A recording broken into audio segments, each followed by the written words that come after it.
What is going on, guys? Today I decided to make a character guide as I haven't done one in a while, and of course it's about Aventurine, one of the best units that has ever been released. So how do you build him? Is he just a shield bot? Is he overhyped? Let's find out.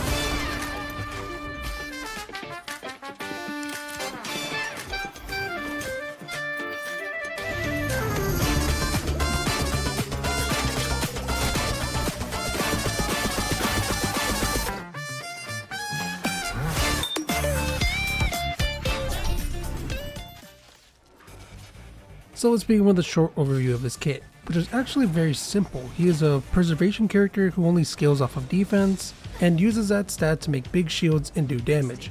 Starting off with the skill, this gives a shield to all allies and scales to 24% of Aventurine's defense at level 10. This shield also has a couple of special properties, the first being that its effectiveness can be boosted by 200% so long as the skill is cast again. Second, while shielded characters also get additional effect resist, which at max is about 50%, and yes, this does activate Broken Keel's effect. Third, Aventurine has a passive that immediately lets you begin combat with a skill shield, meaning yes, you can max the shield out in your first turn. So basically imagine using a Gepardo on a skill on your first turn of combat, which can be kept up more consistently due to it not being an ult, and it provides the buffs mentioned previously. This results in Gepard no longer having a job.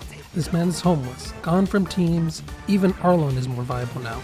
And even his self-res, which used to set him apart, no longer is needed.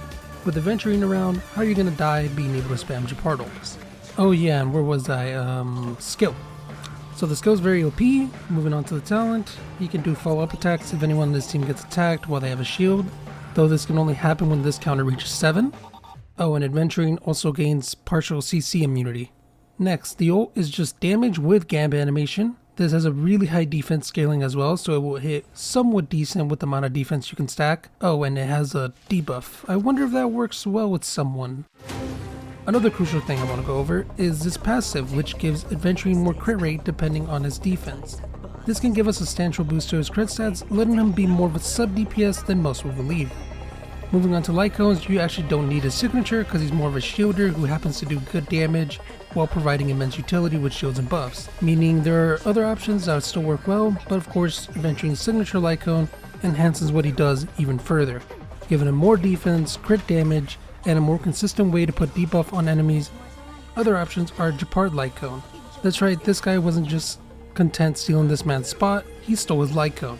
This light cone mainly works well because more defense is good, but that's about it, mainly a stat stick.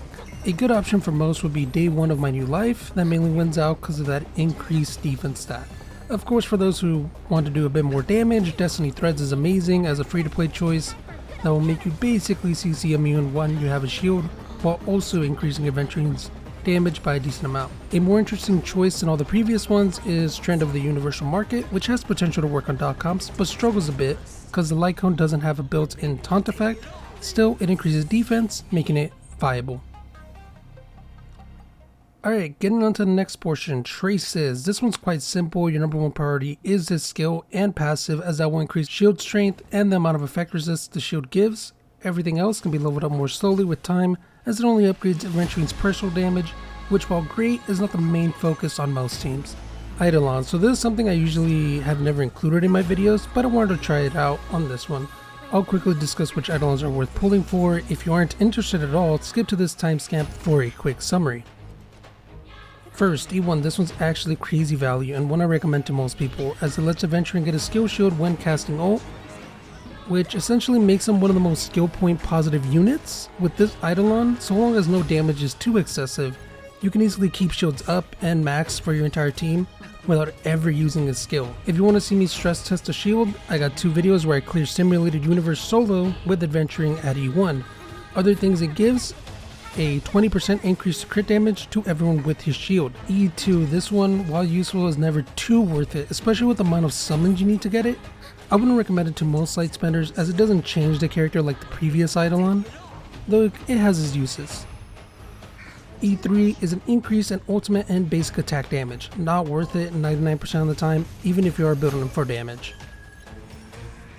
E4, this one's actually quite nice and lets Aventurine's defense reach those crazy high numbers of 7 to 9k, letting him do some crazy damage and be quite tanky. Of course, it also builds his follow-up attack, making it slightly better by improving it, making it hit a bit more. The default scaling in total for all the hits is about 175% in total, and with E4 it is now to 50%, making it a bit better. E5 increases that follow-up attack scaling from 250% to 275%, a small damage increase. It also increases the effect res buff that gets given to the whole team from 50% to 55%, and lastly slightly increases the shield scaling from 24% of his defense to 25.6%.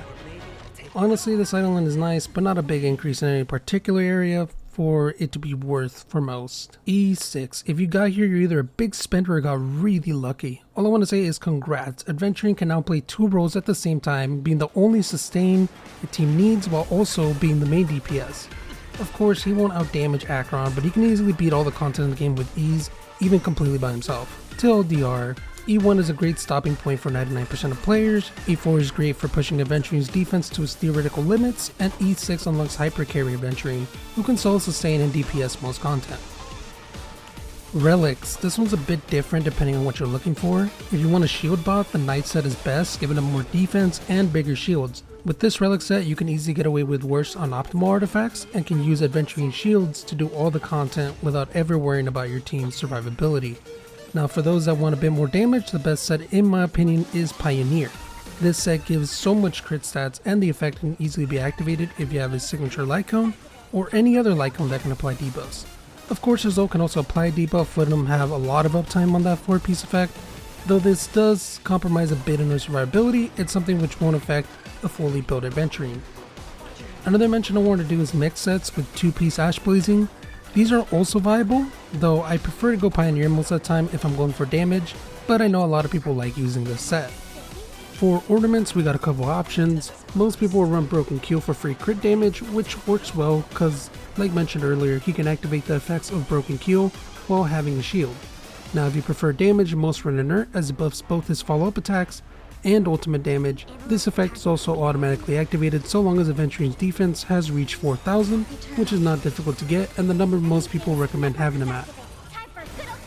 Relic stats. Now this one is something else, so the number one thing Aventurine wants is defense. You want defense on everything, no matter what the build is.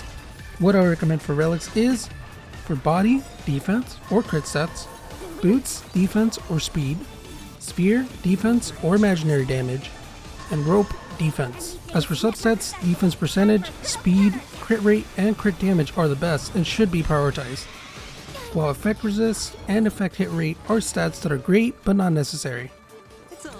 If you guys are wondering what my Aventurine looks like, these are my stats, though keep in mind it is an E6 S5 Aventurine, which if you want to watch the pool video on that, it is on my channel. And with that out of the way, I want to thank you guys for watching. Leave a like on the video if you enjoyed, and subscribe if you aren't already, as that's what motivates me to upload more content, and I'll see you guys later.